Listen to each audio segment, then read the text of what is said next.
अस्सलाम वालेकुम। तो आज शैम्पू का इस्तेमाल करते हुए इंस्टेंट ब्लैक हेयर डाई बनाने वाली हूँ। अगर इस चीज़ को आप अपनी रेगुलर रूटीन में लेकर आ गए ना, तो वक्त से पहले होने वाले सफ़ेद बाल बिल्कुल कंट्रोल में आ जाएंगे और काले बाल मजीद सफ़ेद होने से बच जाएंगे। तो आज ये हेयर डाई आपके बालों पर ज़बरदस्त सा मैजिक करने वाली है और साथ ही कुछ ऐसी मिस्टेक्स भी बताऊंगी जो किचन में कामों के दौरान जाने अनजाने में हम कर जाते हैं, जिसकी वजह से होता ये है कि हमारी इतनी महंगी गई सब्जियां 2 से 3 दिन में ही ख़राब हो जाती हैं और हमारे किसी काम की नहीं रहती। और साथ ही एक ऐसा ज़बरदस्त सा आइडिया आपके साथ शेयर करूंगी कच्चे आम का, इसको हम कैरी भी कहते हैं, जिसमें जो आपके गर्मियों में दाल चावल ताहरी और खिचड़ी को ना चार चांद लगा देगा। बिल्कुल इंस्टेंट फौरी तौर पर रेडी होने वाली ये रेसिपी है। तो यहाँ पर मैंने 4 अदद कैरी लिए, छिलकों के साथ उसको कट कर लिया है। 4 ही हरी मिर्ची ली है, उनको भी चॉप कर लिया है। और इसी तरह से लहसुन की 5 से 6 कलियां लेकर मैंने उनको बारीक बारीक चॉप करके और उसको यहाँ इस तरह से सरसों के ऑयल में डाली। अगर आप ये सरसों के ऑयल में बनाएंगे ना, इसको हम मस्टर्ड ऑयल भी कहते हैं, तो बेस्ट हो जाएगा। और यहाँ पर एक चुटकी इसके अंदर जाएगी अजवाइन। ये दोनों चीजें डाल के आपने इसको यहाँ पर हल्का सा सौते करना है। और साथ ही आपने यहाँ पर इसके अंदर ऐड कर देनी है ब्लैक सीड्स यानी कि कलौंजी, वो डाल के इसको हल्का सा सौते करना है, ज्यादा नहीं पकाना। इसके बाद मैं इसमें ऐड करूंगी जो मैंने कैरी काटी थी और हरी मिर्ची साथ काट कर रखी थी, वो दोनों चीजें इसमें ऐड करने के बाद आपने इसको हल्का सा चलाना है। और आंच इसकी जो है वो बिल्कुल स्लो ही रखनी है, ज्यादा तेज आंच पर आपने इसको कुक नहीं करना है। इसको हमने इतना सौते करना है कि इसका कलर चेंज हो जाए। देन मैं इसके अंदर ऐड कर रही हूँ थोड़ा सा, समझे आधी चमची के बराबर साबुत धनिया, जिसको आपने ना हल्का सा कूट कर ऐड करना है। और साथ ही यहाँ पर इसके अंदर नमक डालना है। नमक आप इसमें अपनी ज़रूरत के मुताबिक डाल सकते हैं, नमक कम ज़्यादा कर सकते हैं, चीज़ों की क्वांटिटी भी कम ज़्यादा कर सकते हैं। और मैं यहाँ पर कड़ी पत्ता भी ऐड करी हूँ, 3 से 4 पत्ते, ये बिल्कुल ऑप्शनल है, आपको अगर पसंद है तो आप डालिएगा। इसकी खुशबू बड़ी जानदार और खूबसूरत सी हो जाएगी। जब आपको किसी भी चीज़ पर डालकर खाएंगे ना, तो टेस्ट इसका बिल्कुल अलग आएगा। अच्छा, ये तमाम चीज़ें ऐड करने के बाद लास्ट में जब आपको लगे कि कैरी जो है वो सॉफ्ट हो गई, उसका कलर थोड़ा सा चेंज हो गया, तो यहाँ पर आपने अपनी ज़रूरत के मुताबिक ना पिसी हुई लाल मिर्च डालनी है। ये मैंने यहाँ पर इसलिए ऐड किया ताकि इसका एक बड़ा ही खूबसूरत सा ज़बरदस्त सा ना कलर आ जाए। इसके बाद आपने इसको पकाना है। लाल मिर्च को स्टार्ट में बिल्कुल भी नहीं ऐड करेंगे, वरना वो ऑयल के साथ ना जल जाएगी, तो आप भी इसको एंड में ही ऐड कीजिएगा। अब यहाँ पर आपकी ज़बरदस्त सी इंस्टेंट सा अचार तैयार है, जो कई महीने चल सकता है अगर आपने इसको इस तरीके से सेव कर लिया जिस तरह से मैं आपको बता रही हूँ। सबसे पहले आपने क्या करना है, एक कंटेनर लेना है, शीशे का लेना है या प्लास्टिक का, लेकिन वो बिल्कुल साफ होना चाहिए। जिस बॉक्स में भी आप इसको ट्रांसफर कर रहे हैं उसमें किसी भी किस्म की नमी ना हो, पानी ना हो। उसमें आपने इसको सारा ट्रांसफर करने के बाद इसका अपना स्पून अलग इसके अंदर डालिएगा। बार बार इसमें स्पून बाहर से निकाल कर नहीं डालना है। अभी देखिए ज़बरदस्त आपका अचार तैयार है, ना आपको इसे धूप में रखना पड़ा, ना किसी बड़े प्रोसेस से गुजारना पड़ा। और यहाँ पर आपका इंस्टेंट अचार बनकर रेडी हो गया। बस आप इसको फ्रिज में सेव रख सकते हैं। तो जनाब, जब भी हम घर में कड़ी पत्ता और पुदीना लाते हैं, सिंपल क्या करते हैं, उठाकर ऐसे ही इसको फ्रिज में रख देते हैं। इसकी वजह से होता क्या है कि ये बिल्कुल ख़राब हो जाता है। 2 से 3 दिन में ही पुदीना तो बिल्कुल काला पड़ जाता है। तो आज जिस तरीके से इसको सेव करने का तरीका बता रही हूँ, इससे ये 3-3 महीने तक भी ऐसे ही सेम एज इट इज़ आपके पास चलेगा, ख़राब नहीं होगा, बिल्कुल महफूज रहेगा। और बार बार आपको खरीदना नहीं पड़ेगा, क्योंकि ये इतनी छोटी छोटी चीज़ें हैं और गर्मी अब इतनी ज़्यादा पड़ने लगी कि इन चीज़ों के लिए बाहर निकला नहीं जाता। तो ये मैं आपको बगैर फ्रिज के ही 3-3 महीने तक के लिए सेव करने का तरीका बताने वाली हूँ। सबसे पहले आपने क्या करना है, पुदीने की तमाम पत्तियां जो है ना वो अलग कर लेनी है। और फिर उसको क्या करना है, किसी भी बॉल के अंदर ना इस तरह से पानी में 5 से 6 मिनट के लिए डिप कर कर रखना है। इस तरह से आप इसको डिप करके रखेंगे ना, तो इससे फ़ायदा ये होगा कि इसके अंदर काफ़ी ज़्यादा मिट्टी और डस्ट होती है, वो सारी निकल जाएगी। और अगर ये मुरझा रहा हो ना, तो बिल्कुल फ्रेश हो जाएगा।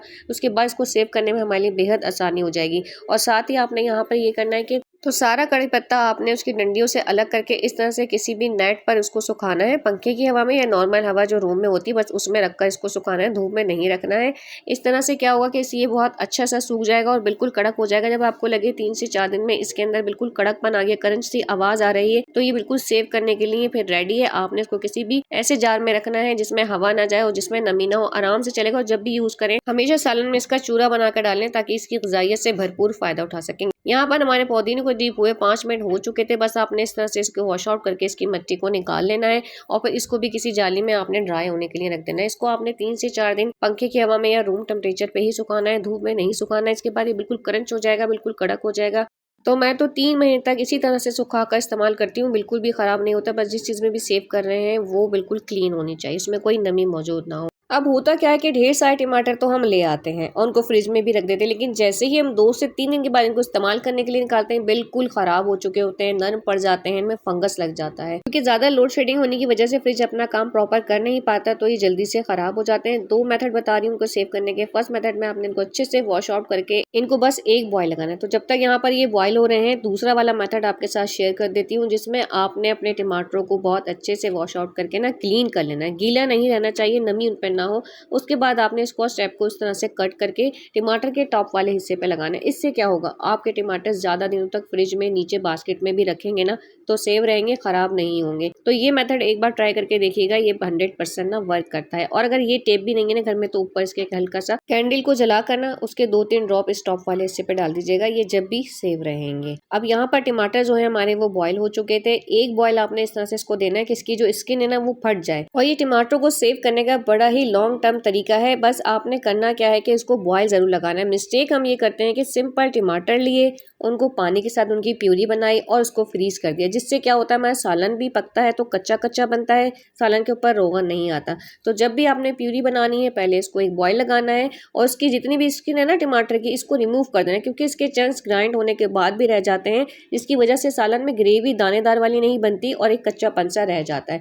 ये रिमूव करने के बाद फिर आपने इसको ग्राइंड करना है, किस तरीके से, बगैर पानी के। ये देखें कितना गाढ़ा गाढ़ा स्मूथ सा इसका टेक्सचर बना है ना, बस इस तरह का टेक्सचर होना चाहिए। लिक्विड बिल्कुल नहीं होना चाहिए, बिल्कुल पतला वाला, और ना ही आप इसमें पानी ऐड करेंगे, क्योंकि मार्केट से जो हम टमाटर की प्यूरी परचेज करते हैं ना उसमें ना ही उसका छिलका होता है और कलर भी उसका बिल्कुल रेड होता है। वो रेड इसलिए होता है कि उसमें फूड कलर मिलाया जाता है। यहाँ पर हमने ऐसा कोई भी केमिकल इसमें ऐड नहीं करना, हमारा रेड नहीं बनेगा, कोई मसला नहीं, सालन हमारा बड़ा जबरदस्त बनेगा इसका।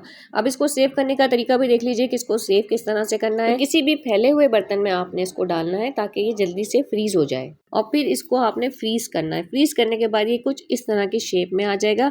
जब ये इस तरह की शेप में आ जाए तो जब एक बार के सालन के आपको जितनी टमाटर प्यूरी की जरूरत होती है ना, इतना अंदाजा आपको होगा अपना कि कितना डालते हैं इस सालन में, बस उसी हिसाब से आपने ना इसके क्यूब कट करने हैं। अब ये आपकी ना समझे हाफ डन प्यूरी है, क्योंकि इसको स्टार्ट में एक बॉईल लगाए जिससे इनका कच्चापन तमाम निकल गया है, जिसकी वजह से होगा कि सालन में भी कोई कच्चापन नहीं होगा, कलर भी बहुत अच्छा आएगा और मसाला भी ना इसका बहुत दानेदार बनेगा। अब आपने इसको सेव इस तरह से करना है कि किसी भी बॉक्स में इसके क्यूब रख लीजिए, या बेस्ट ये होगा कि आप जिप लॉक बैग में इसके क्यूब बनाकर इस तरह से रखें और उसकी हवा जो है ना वो पास आउट कर दें, फिर उसके बाद इसका लॉक लगाएं, हवा इसके अंदर कोई मौजूद ना हो, ताकि इसके अंदर जब भी हम क्यूब निकालें तो पानी शामिल ना हो। फ्रीजर में रखने से ना इसमें पानी भी शामिल होता है, तो पानी शामिल नहीं होगा तो ये बड़ी ज़बरदस्ती हमारी प्यूरी रेडी होगी।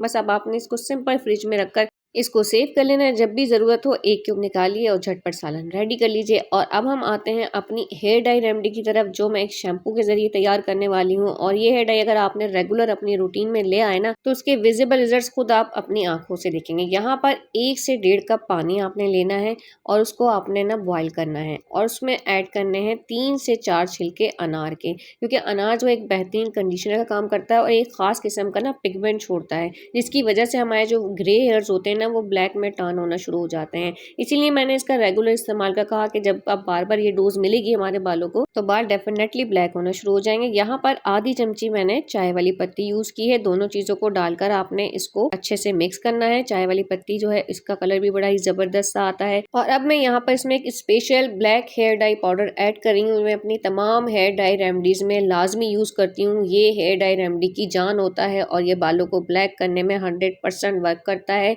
अब आपने ये जो मिक्सचर बनाया था, तैयार किया था, उसके अंदर आपने ये 1 चमचा भरकर डालना है।